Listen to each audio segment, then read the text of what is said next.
The human inner world holds many secrets, and until key truths are revealed, complete healing will remain unattainable.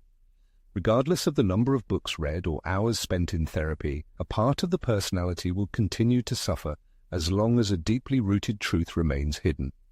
This invisible wound influences choices, relationships, and even self-perception. Carl Jung warned that the unconscious will repeat itself, as if it were fate, especially when it comes to the influence of the mother. Even changing residence, language, or profession will not change the situation if the internal image of the mother continues to dominate intuition and determine feelings, behavior, and the ability to love. In such cases, it is necessary to turn to the symbolic mother, the image that lives in the consciousness and repeats judgments, expectations, and accusations perceived as absolute truths. This internal dialogue can be the key to liberation and healing. The focus of this video is to reveal to the viewer the deeply rooted, perhaps imperceptible image that has a defining influence on their existence. The author immediately dismisses any intentions related to dislike or condemnation. On the contrary, he proposes a journey to restore the connection with one's own soul, with the core of one's personality, with the self that precedes all traumas and disappointments. And here we are faced with the first harsh reality. The image of the mother continues to live in us, even if life paths have long diverged, even if she is no longer alive, even if communication ceased decades ago. Her presence is felt in the decisions we dare not make, fearing to cause her displeasure. She sounds in the words that remain unspoken to avoid accusations of ingratitude. It manifests itself in the feeling of guilt that arises when we dare to choose a path different from the one she would approve of. Carl Jung defined this phenomenon as the mother complex. However, this concept goes far beyond psychoanalytic theory. It is about an emotional structure living within us, a collection of memories, ideas, feelings, and beliefs that took root in our soul long before we had the opportunity to choose. The most insidious feature of the maternal complex lies in its ability to maintain its power even when the physical presence of the mother is absent. The problem lies not in the woman herself, but in the image that a person projects onto her. Whether it is an idealized role model that inspires awe, or the mother one would like to see, or even the one they protect despite the pain caused. Perhaps a person has learned that it is unacceptable to feel anger towards her, and the only right solution is acceptance, forgiveness, and oblivion. However, Carl Jung called not for forgiveness, but for awareness. He sought to have the person see her in all her fullness, as a person with her weaknesses, as a symbolic figure, as an archetypal force, influencing the collective and individual unconscious. Until an individual confronts the image of the mother living within them, they will continue to experience the same pain in relationships with others, in partners making excessive demands, in friends prone to condemnation, in powerful figures causing paralysis of will. A person will seek the love that was lacking in childhood, the approval that was never received, the hugs that were always missing. But the truth is that none of these people will be able to fill the inner void until a person allows himself to face the truth. The healing process begins the moment a person stops the fruitless search for a maternal figure in the outside world, realizing that the oppressive feeling of emptiness is not a gaping hole requiring immediate filling, but rather a sacred space deserving of recognition and respect, becomes the cornerstone on the path to healing. This explains why so many people continue to feel trapped in their own emotional shackles.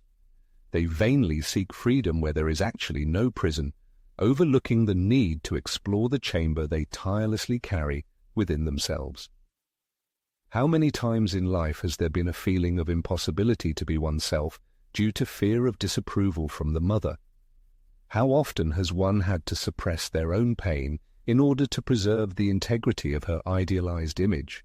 How many times has a person, already an adult and independent, continued to live with the sole purpose of earning her love and recognition?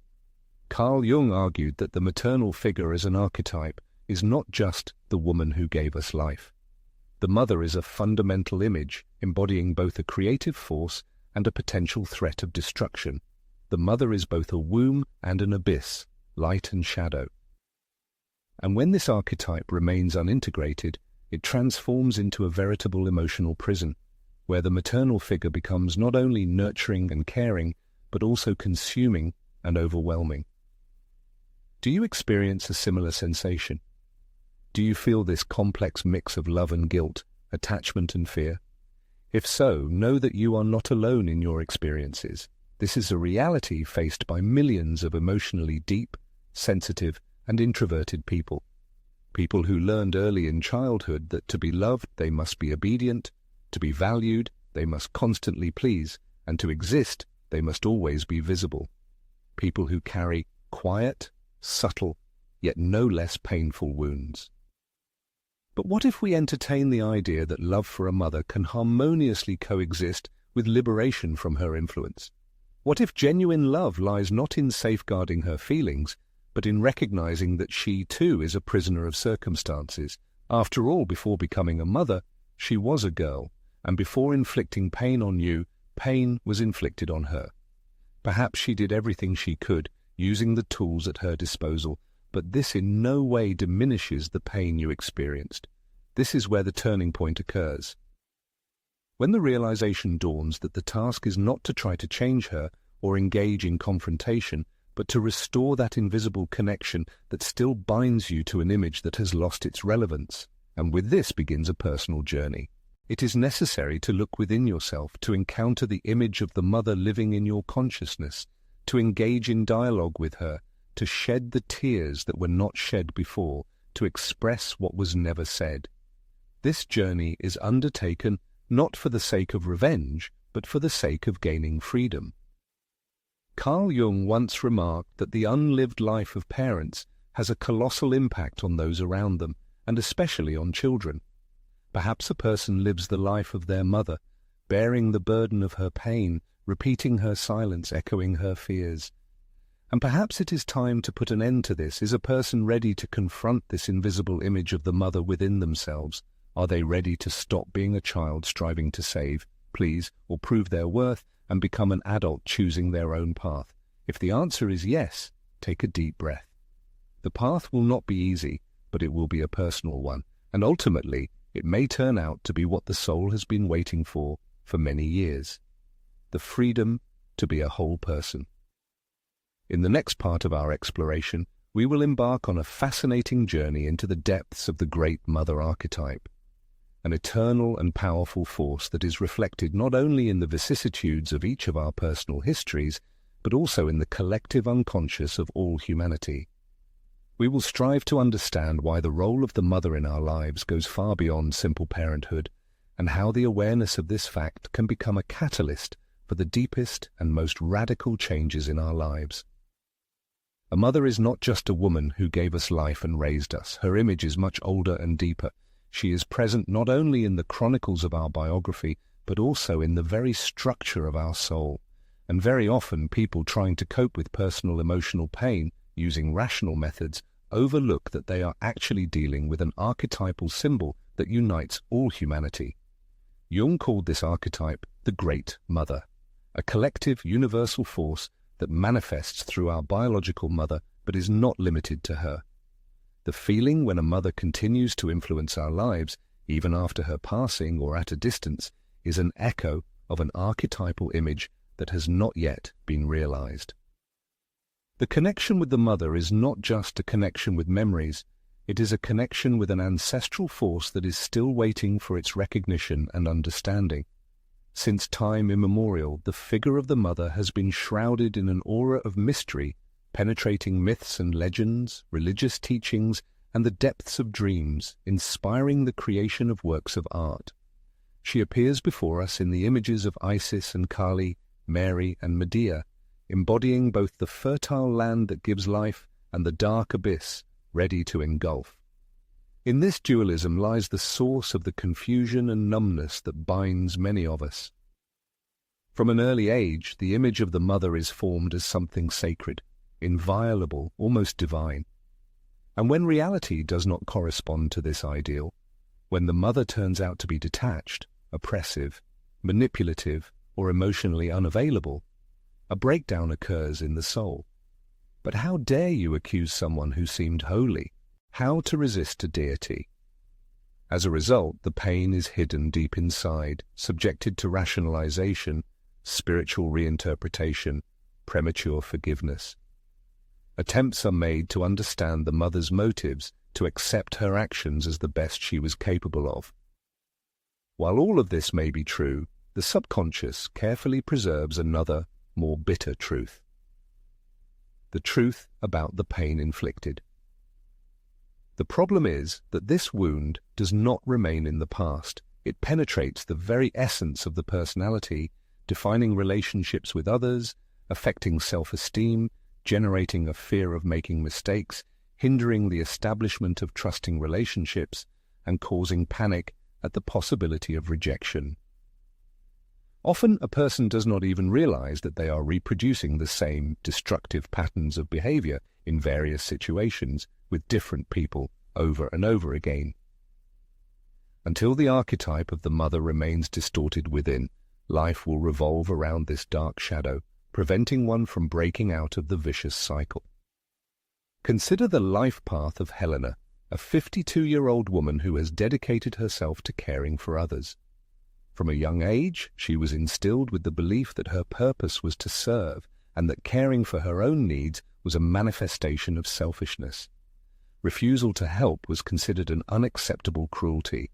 Raised in strict Catholic traditions, her mother saw virtue in silently accepting suffering.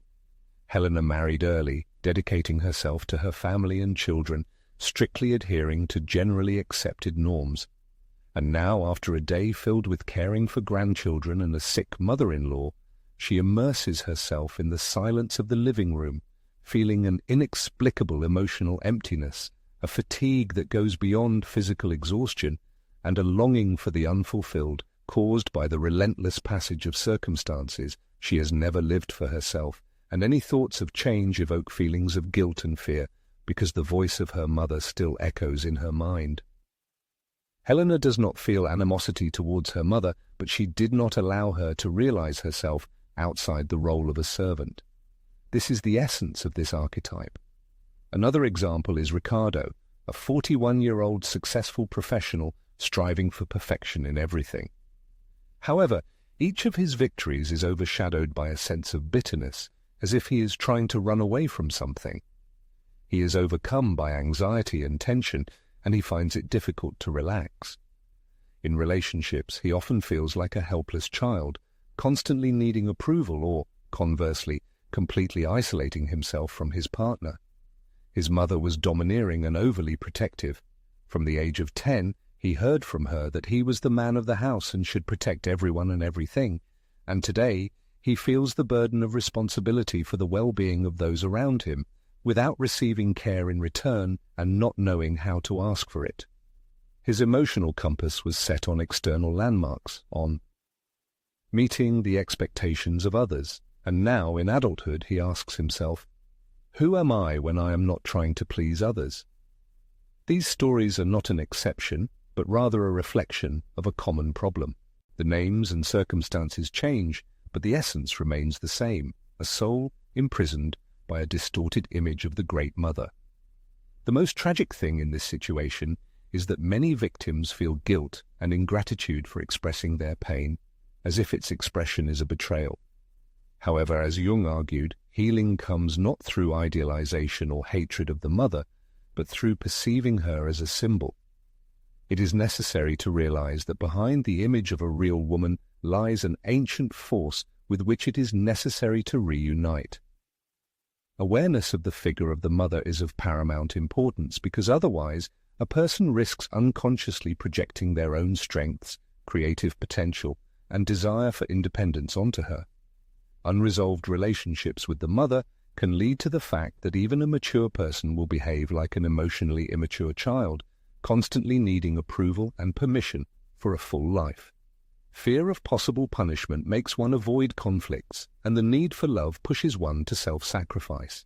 However, true love does not require the abandonment of one's own personality, but is only a painful repetition of childhood trauma. Carl Jung noted that the archetype of the Great Mother is dual. She is capable of both healing and causing suffering, both giving and taking away. The integrated archetype of the Mother manifests itself in intuition, creative inspiration, and wisdom, while a suppressed or distorted image of the Mother generates control, fear, and paralysis. That is why many people vacillate between two extremes.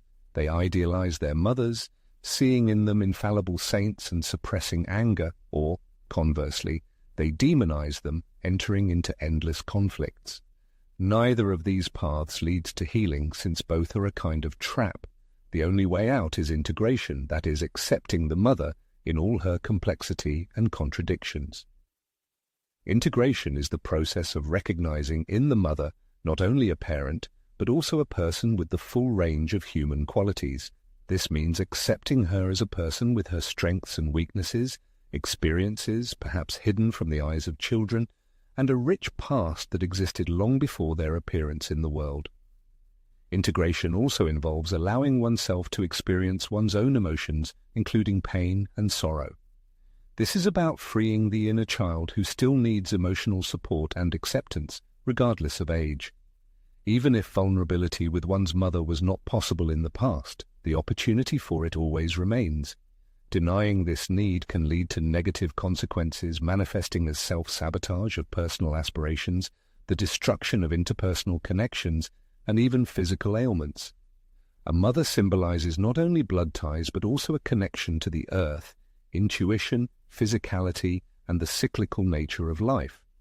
Detachment from the maternal principle within oneself leads to a loss of this connection, which pushes a person to seek control, escape from pain, excessively rationalize, and lose sensitivity. As a result, a person finds themselves locked in their mind, building walls around their heart and experiencing a spiritual void that nothing can fill, as well as feeling a quiet, gnawing longing. Perhaps now is the moment when the inner self is tired of carrying the burden of unresolved grievances and expectations, tired of living a life imposed by the mother or her ideas. Maybe it's time to start writing one's own story, and this does not require confrontation. It is enough to see the mother as she is and let go of the past. This path, which requires considerable effort, leads to liberation. However, it is extremely difficult to walk it alone, because the soul is like a labyrinth, where it is easy to get lost trying to heal maternal pain only with words or good intentions. This requires a clear structure, constant practice, and unwavering persistence. The reader's attention is drawn to an e-book dedicated to Jung's method called Lud Method, 5 minutes a day for inner peace and mental clarity. This is not just theoretical exposition, but a guide to action, offering an effective daily ritual. It is designed to help restore connection with oneself, rethink emotional attitudes received from the mother, and create a new, more harmonious and free life that belongs more to oneself. For those who are ready to take this step, a link is posted in the pinned comment to the video. By following it, you can begin an exciting journey of self-discovery, taking small steps each day, breath by breath. After all, the path to freedom often begins with a simple but courageous look inside oneself. Have you ever wondered where this inner critic comes from, the one that never shuts up, even when everything is going according to plan? The voice that paralyzes the will when making decisions, predicts failure even when others applaud.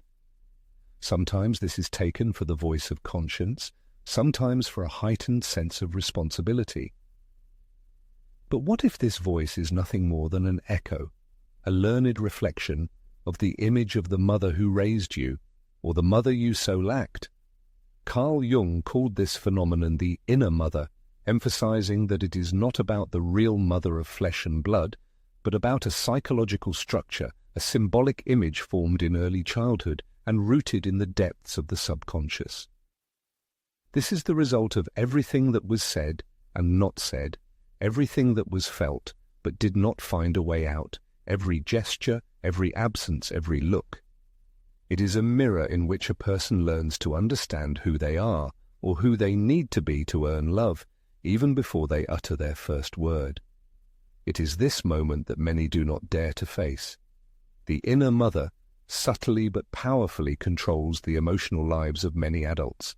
She does not raise her voice, does not argue, but sets the tone, shapes the conditions, penetrates every choice, every relationship, every attempt to gain independence, and most importantly, replaces the personality. A person may think that this is their intuition, but in reality it is fear shaped by her. They may consider it their morality, but perhaps it is a trauma hidden under the guise of morality.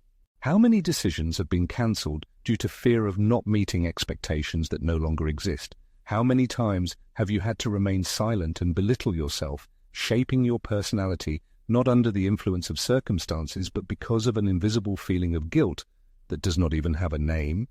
Remember the last time you felt complete freedom of expression without fear of judgment, punishment, or rejection? This is a question worth pondering deeply. Have you ever noticed an inner voice resembling your mother's voice, or something more symbolic, rooted in the depths of your subconscious? Let's explore this question together. You may be surprised to find out how many people share similar feelings. The fact is that the image of the mother that lives within us often becomes the invisible screenwriter of our lives. The problem is that this script is written in the ink of childhood memories and emotions. It is not updated over time. Even as a person changes, matures, and forms new values, this inner voice continues to speak from the perspective of the emotional logic formed in early childhood, which can have a devastating impact. This leads to a vicious cycle of obedience, guilt, fear, and self-denial. Consider a typical situation. A person is presented with a wonderful opportunity for career advancement, be it a promotion or participation in an interesting project. However, instead of joy, they experience anxiety and uncertainty. The fear of being incompetent and the desire to reject the opportunity take over. An inexplicable desire to hide arises. The reason for this behavior may be the voice of the inner mother. This voice warns against excessive self-confidence and cautions against mistakes, instilling a sense of unworthiness. It is irrational, but it has an archetypal nature. In many cases, this internal image of the mother manifests itself in the form of perfectionism, self-flagellation, and excessive demands on oneself. The person is convinced that they must do everything perfectly, that mistakes are unacceptable, and that rest is a sign of weakness. Behind all this lies a child yearning for recognition, a child who believes that by doing everything right, they will earn the love they have always dreamed of. However, this love does not come. Why? Because the inner mother does not develop along with the personality. She gets stuck in time, repeating old patterns of behavior and reinforcing old wounds. Worse, the person continues to please her, often without even realizing it. How often has it happened that the reaction was excessive and disproportionate? An innocent remark could collapse an entire world, and an ordinary action could cause a storm of anger or deep sadness. This serves as a clear signal that the inner mother has stepped in, taking the reins and reacting through the prism of old, hidden emotions. The fear of being rejected, the oppressive feeling of one's own inferiority, this is what rises from the depths of the subconscious. And here lies one of the most difficult moments that requires acceptance. Even if the earthly mother is no longer alive, even if vast distances or years of silence separate them, the inner mother continues to live. She does not need a physical presence, because she dwells in the very soul, in every cell of the body, in emotional impulses, and the deeper she is hidden in the unconscious, the stronger her influence. Perhaps attempts have been made to escape this influence, creating an image diametrically opposed to the maternal one, cultivating excessive independence, avoiding close relationships, or striving for an unattainable ideal in everything.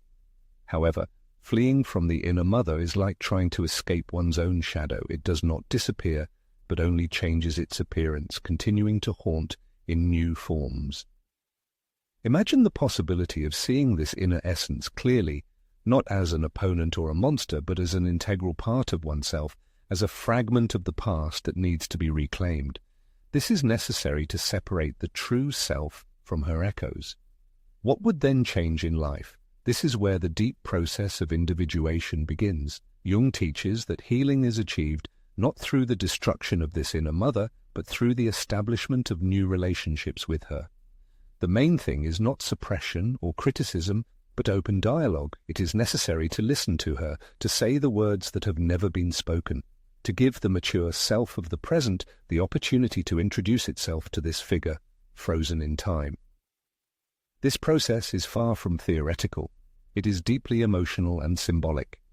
It requires opening inner spaces for perception, allowing memories, images, and feelings that previously had no place to manifest themselves. It is like opening a long locked door behind which a wounded child and a frozen mother remain in an interrupted dialogue, waiting for the opportunity to be heard. If someone feels the beginning of such a process in the depths of their being, let them share their experiences in the comments, whether it's a fleeting phrase, a deep insight, or a vivid memory. Sometimes words poured out of the soul become a mirror in which another person can see a reflection of themselves, and this is the great power of unity. When we open the inner space for these voices, we give freedom to others as well. After all, healing is not a solitary path, but a collective, archetypal journey. It is also worth realizing that the inner mother is not only a strict judge. She can also manifest herself as the one who silences, restricts movement, and deprives the opportunity to experience the fullness of happiness. Have you ever noticed how you sabotage your own well-being? As if you have no right to long-term happiness, as if allowing yourself to experience it to the fullest, you will inevitably face trouble. This distrust of happiness is a sure sign of a wounded inner mother, the one who, through her words or absence, taught that there is little love in the world, pleasure is dangerous, life is difficult, and you must always be on your guard. Even in moments of joy, a person lives holding their breath, anxiously looking in the rearview mirror, fearing that everything will collapse in an instant. But can this be called life? It is, above all, a slow fading away, yet this recurring scenario is not inevitable. There is an opportunity to gradually form a new inner image, a kind of symbolic new mother. The goal of this process is not to consign the past to oblivion, but to restore the lost connection with the present moment, to allow the authentic voice that was silenced in childhood to finally be heard. This path to healing begins with small but significant actions: a firm no, taking a break without guilt, respectful silence, a restrained tear, a moment when a person chooses themselves without feeling the need to justify themselves. Each such action gradually weakens the influence of the dominant inner mother figure and strengthens the conscious adult within. Over time, life begins to transform, and the changes do not occur because of changes in the external world, but because the person stops living in fear of her gaze, ceases searching for what she could not or did not want to give. And here is the truth that few are willing to admit. The inner mother will not disappear without a trace, but she is capable of transformation. She can cease to be a tormentor and become a sympathetic witness. She can learn to respect the new self that is now in the process of being born, and this is a real victory. The point is not to prevail over one's mother, but to dispel the illusion that her approval is still needed. The author reflects on the deep psychological aspects of self-discovery and personal growth, encouraging readers to open self-analysis and liberation from internal conflicts.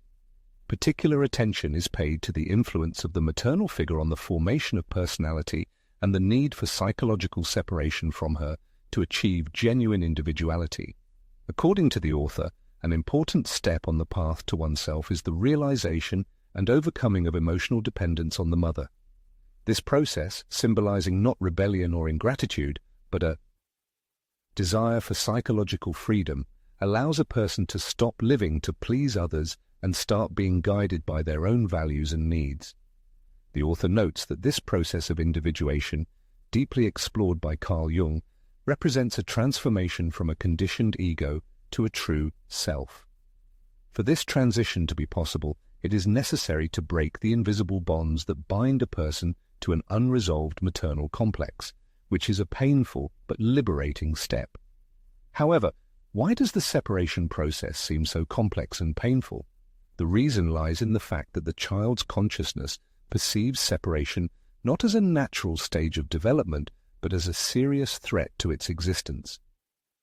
For a small child, breaking the inextricable bond with the mother is tantamount to death, because she is the source of their nourishment, love, and emotional support, shaping their first view of the world. The mother appears to the child as the first world, a reliable home and an almighty God, and even if her love was imperfect or absent altogether, her image leaves an indelible mark on the child's psyche, acquiring even greater psychological significance. The famous psychologist Carl Jung argued that an unworked attachment to the mother, which forms, protects, and at the same time limits the personality, keeps the child's ego in a state of symbiotic fusion. In this fusion, where the boundaries between mother and child are blurred, there is no space for the development and formation of a true self. The life of such a person revolves around constant expectations of others, fear of causing their dissatisfaction, and an unquenchable need to be seen, loved, and approved. As a result, the adult finds themselves trapped in a scenario written not by themselves, but by a child who still craves recognition and approval. Thus, separation from the inner mother is a kind of symbolic death, a painful but necessary step on the path to finding one's own identity. This little death has sacred meaning as it opens the way to freedom and self-realization. Imagine a typical picture. A woman who has reached the age of 60 is waiting for an appointment in a psychotherapist's office. She feels not physical, but deep mental fatigue, describing her condition as an enduring inner emptiness.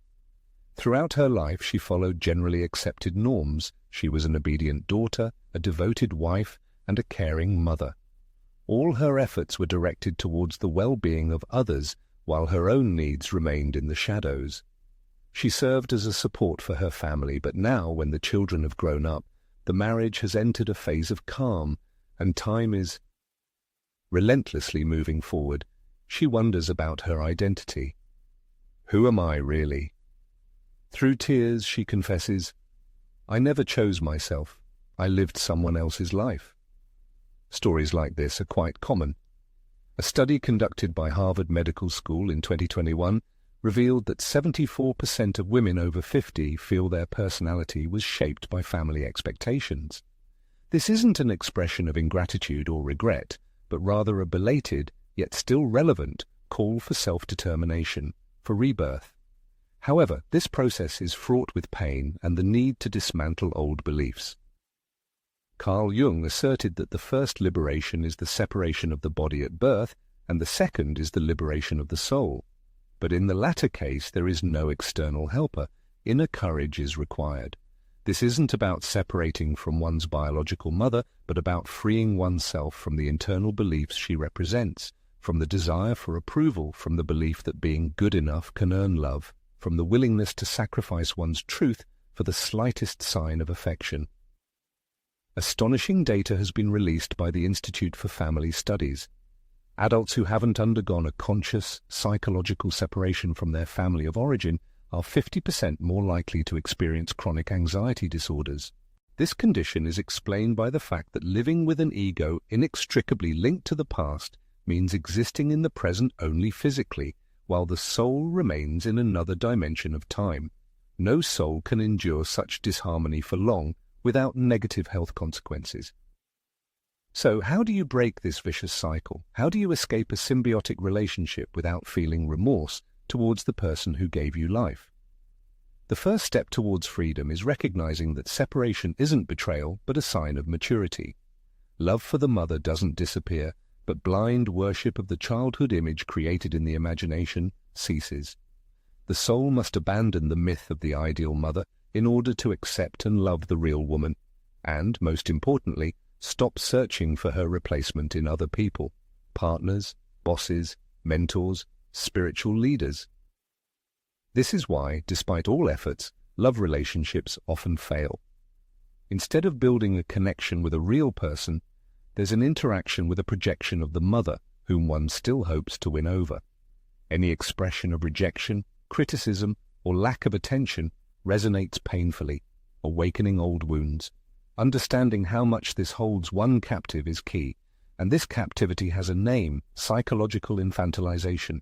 It happens that a person, having reached adulthood, continues to seek approval deep down, as if they still need permission to exist. They don't dare to express their opinion, undermine their own endeavors, and apologize for their feelings, because the image of an all-seeing and critical maternal figure is still present in their mind. However, there is a way out of this state, and it begins with the so-called crossing the void, as Jung defined it. This is the moment when an individual frees themselves from external expectations, social roles, and imposed masks to enter an uncharted space where there are no guarantees and where words lose their power. Few are willing to find themselves in this solitude with themselves, in this desert of the soul where everything artificial and superficial collapses, because this place inspires fear and silence.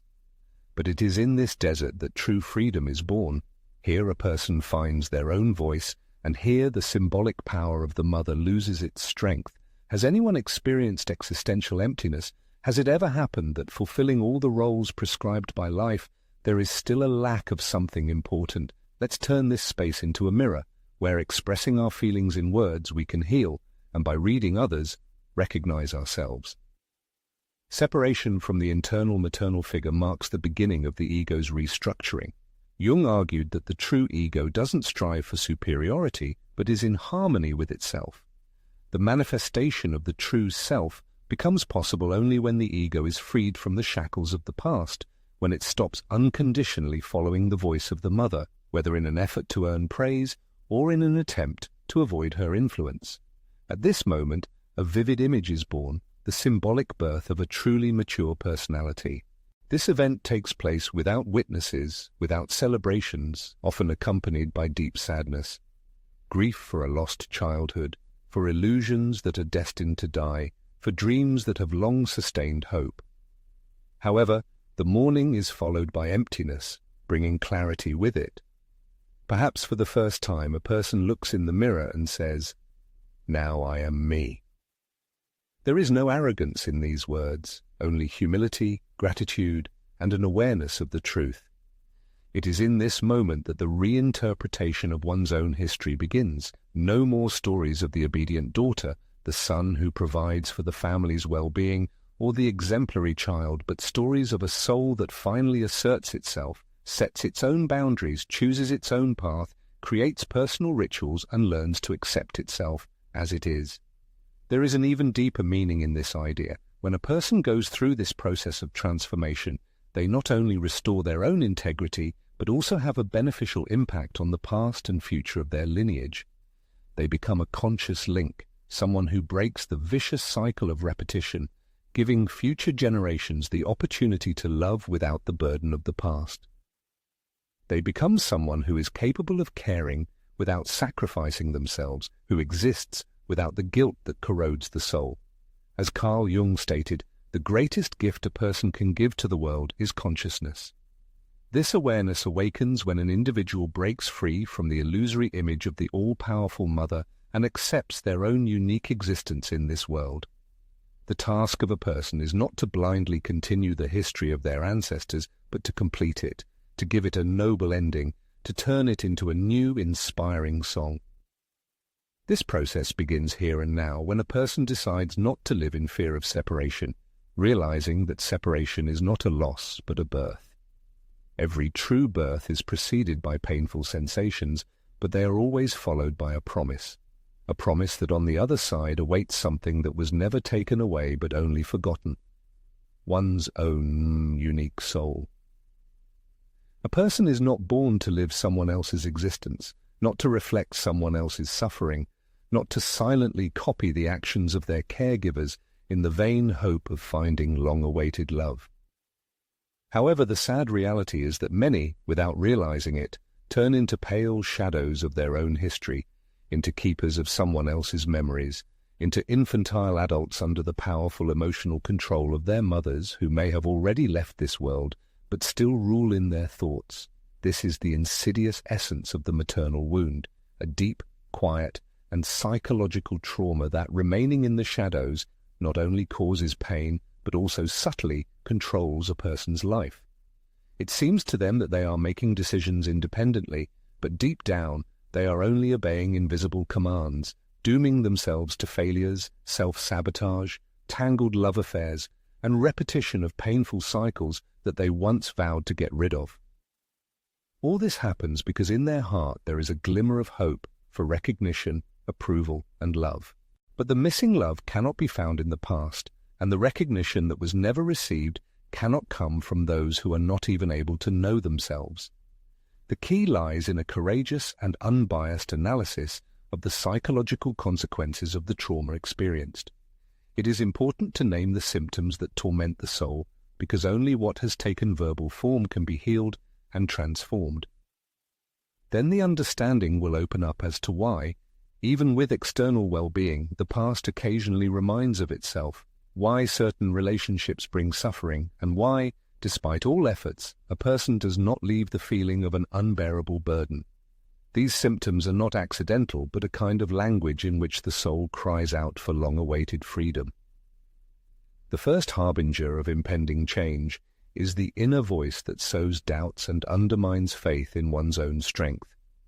It does not raise its tone, but its presence is felt constantly. It tirelessly repeats about imperfection, incorrectness, and the impossibility of achieving the desired. The origins of this voice go back to the mother's gaze, received or desired. If this gaze was full of criticism and alienation, the mind perceives it as a kind of template, and instead of accepting oneself, self-destruction begins from within.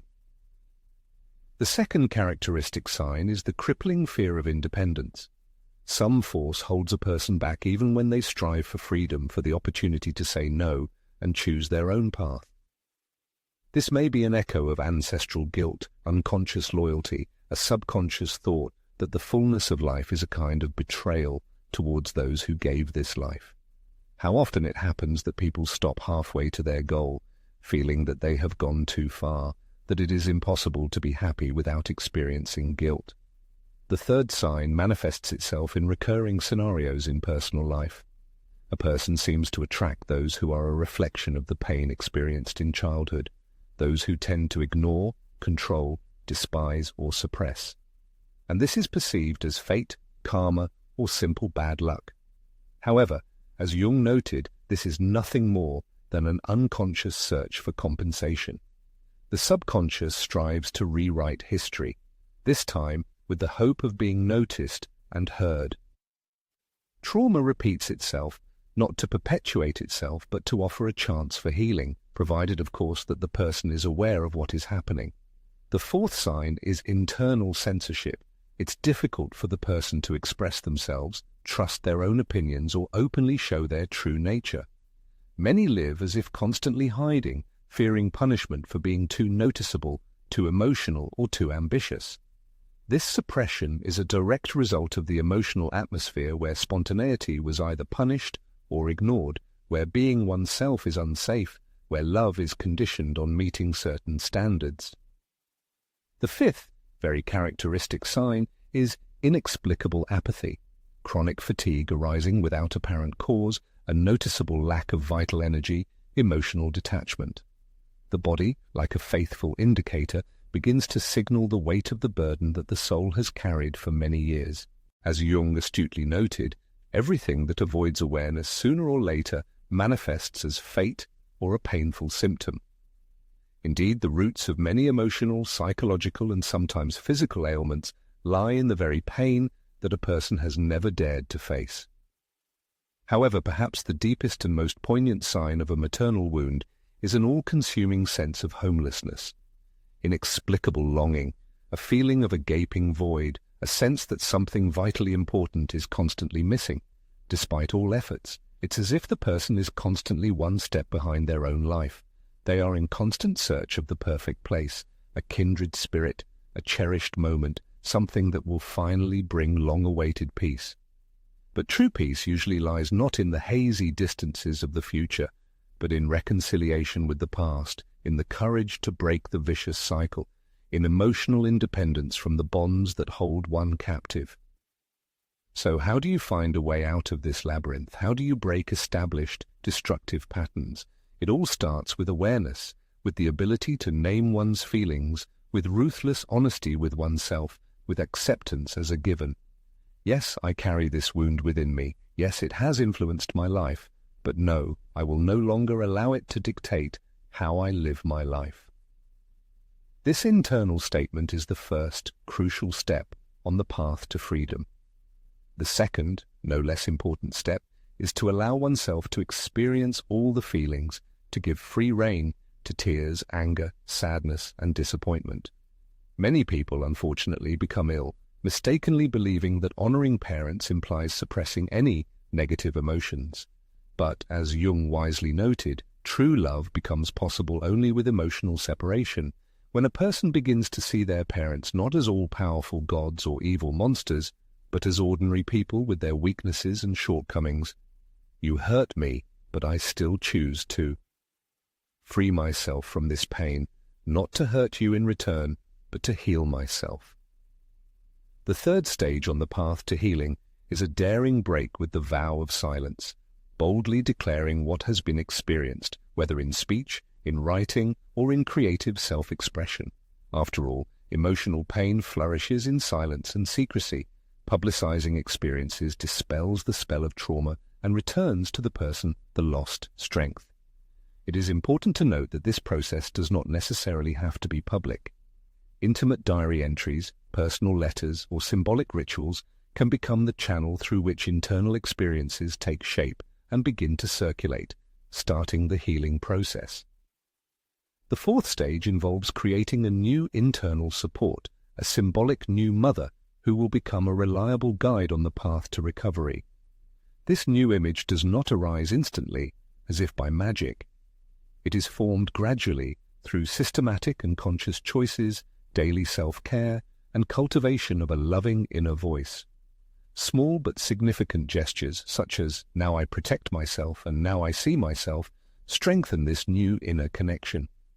Finally, the fifth stage is the restructuring of life, the starting point of which is the person themselves. At this stage, healthy boundaries are established, more harmonious relationships are chosen, the ability to enjoy life without guilt is developed, and the right to make mistakes without self-flagellation is accepted. Accepting the complexity and multifaceted nature of life becomes the key to further growth. As Jung wisely noted, the goal of therapy is not to fix a person, but to help them integrate all aspects of their personality. Wholeness, in turn, comes only when a person is freed from the shackles of emotional pain. In our days, everyone probably asks the question, is this possible in principle? After many years of life, under the burden of numerous obligations and the weight of years lived, is it possible to find true freedom?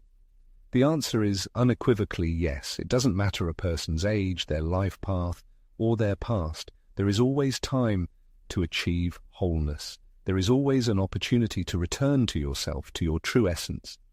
The deeper the pain experienced, the more profound the healing can be. However, you should not expect this process to be simple and straightforward. It will develop in waves, layer by layer. At times, it may seem that everything is returning to square one, but sometimes there will be an unparalleled sense of relief. It is important to trust this process, your inner rhythm, and, above all, to believe that the soul already knows every person is born to be themselves and not someone else's reflection. Now, taking into account all of the above, it is worth asking yourself, if something resonated inside, if a dormant part of the soul awakened, isn't it time to act?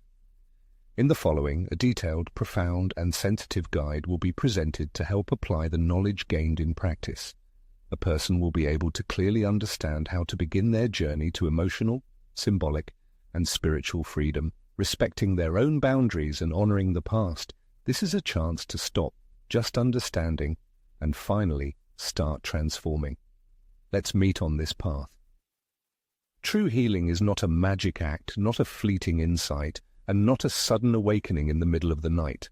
Rather, it is a long journey, a painstaking and often painful return to the core of one's own self. This is a journey inward to the origins where a person learned to hide from the world, where they were ignored, suppressed, and wounded. This hidden corner holds not only pain, but also truth, and it is in the place of the bleeding wound that the key to liberation lies. Throughout this path, The viewer has delved into the depths of the subconscious, recognized emotional wounds, understood their dynamics, and identified the shadows that have long and imperceptibly controlled their lives.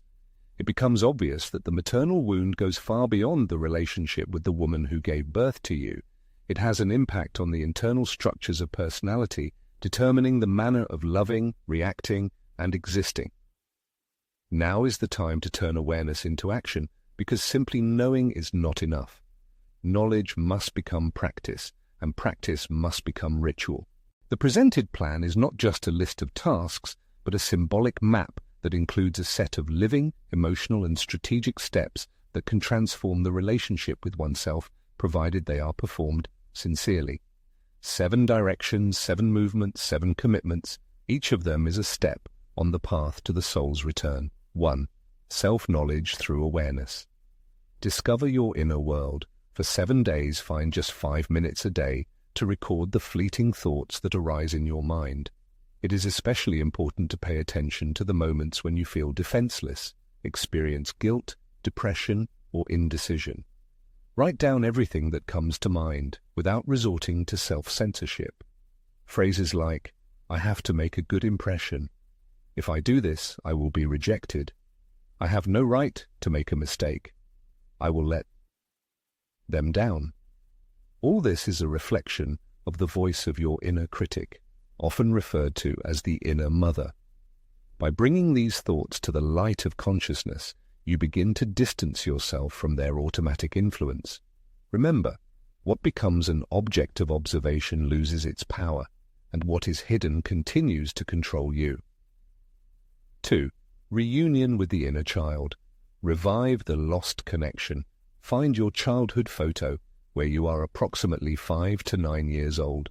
Look into the eyes of this child for at least 3 minutes, remaining silent. Then write him a letter. Express everything that you could never say out loud. Apologize for neglecting yourself. Reaffirm that from now on you will always be there, supporting and protecting him. This symbolic act has a deep emotional impact and contributes to the restructuring of unconscious connections. It returns to your inner child the adult he always needed and hoped for. 3. Severing the energetic umbilical cord. Cut the invisible threads. For 3 weeks, perform a simple but significant rite of liberation. Every evening, while preparing for bed, place your palm on your chest and say aloud or mentally heartfelt words. "Mum, I deeply respect your past life, but now I give myself the right to my own destiny. I free myself from your pain. I release everything that does not belong to me, and I make a conscious choice to belong to myself." Say this sincerely, putting a piece of your soul into every word. Do not stop, even if you do not feel any changes at first, even if on the 2nd day tears involuntarily flow from your eyes, even if on the 8th day anger overwhelms you.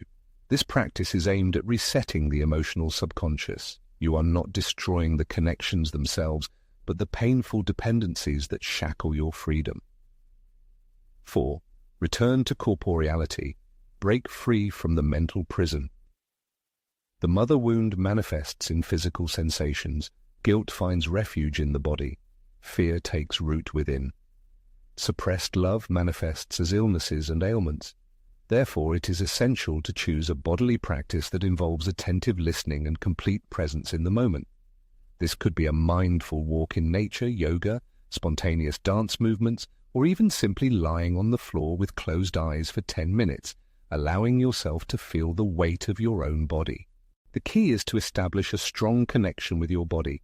Listen to its needs and signals. Allow it to express what cannot be described in words. Often it is in moments of mental tranquility that the most sincere tears are shed, signifying healing. It is suggested to conduct a deep self-analysis of personal relationships, whether they are friendships, romantic involvements, or partnerships. It is important to ask yourself whether destructive patterns of behavior are present, such as the desire to suppress, control, emotional dependence, or fear of causing disappointment. One should honestly assess in which relationships one subconsciously occupies the position of a child seeking to earn love and approval. It is recommended to make a list of 3 people with whom you have close relationships, and next to each name, ask yourself, am I unconsciously trying to heal my mother through these relationships? Recognizing this connection can be painful but also liberating, as identifying repeating patterns is the first step toward overcoming them. Next, it is suggested to create a supportive environment for self-nurturing over 2 weeks. To do this, formulate a phrase of acceptance that you would have liked to hear as a child. This could be a statement emphasizing the unconditional value of your personality, despite mistakes, expressing love and support, and granting permission to rest and care for yourself. Regularly repeating this phrase, whether addressing yourself in the mirror or before bed, will help restructure your inner personality. In this way, a new archetype of the maternal figure is created, one that does not control but nurtures, supports, and provides freedom. This process contributes to the formation of healthy and harmonious relationships with oneself and others. It is important to emphasize the necessity of each person's responsibility to themselves. The final stage of self-determination lies in making a conscious decision. This is not a single act, but rather an ongoing process requiring daily confirmation. The decision to refuse to live someone else's life, to not allow past traumas to control the future, to avoid repeating mistakes, to not support a system by sacrificing personal beliefs, and to actively take action. Everyone must define their position, establish personal boundaries, and voice what was previously unsaid. One must strive for wholeness, and most importantly, continue to move forward, even when it hurts and it seems like there is no progress. Spiritual transformation requires silence and time for invisible blossoming. There is always the opportunity to return to this guide, review it, and adapt it to your needs, making it truly your own. Only then will it gain power and be able to influence daily life, decisions, and worldview.